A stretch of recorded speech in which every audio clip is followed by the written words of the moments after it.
पंतप्रधान नरेंद्र मोदी आज वाराणसीतून उमेदवारी अर्ज दाखल करतायत।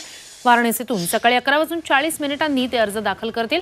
सलग तिसऱ्यांदा ते वाराणसीतून निवडणूक लढवतायत। सोमवारी मोदींनी रोड शो केलेला आहे। आज अर्ज दाखल करण्यापूर्वी ते कालभैरवाचं दर्शनही घेणार आहेत।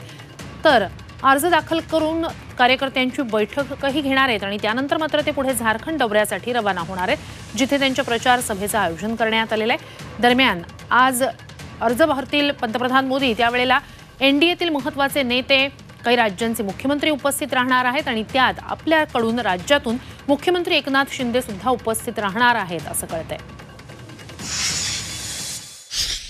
उनका नॉमिनेशन हम भर रहे जो दुनिया में नंबर 1 के पॉपुलैरिटी पे है और हम सब खुशनसीब है कि हमें इसमें शामिल होने का मौका मिला है। त्यांचा निरोप समारंभ आहे आणि जेव्हा एखादा अमृत नोनी गॅस्ट्रिन, अपचन, ऍसिडिटी, गॅस्ट्रबल ह्यापैकी तुम्हाला कुठलाही गॅस्ट्रिक प्रॉब्लेम झाला, उपाय एकच, अमृत नोनी गॅस्ट्रिन।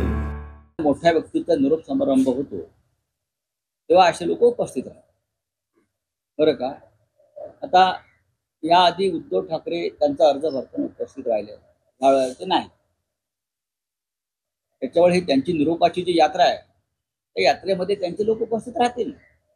ही त्यांचं फेअरवेल आहे वाराणसी, आणि फेअरवेल हे एखाद्या तीर्थस्थानी होणं ही चांगली गोष्ट असते, मोक्ष मिळतो राजकीय दृष्ट्या।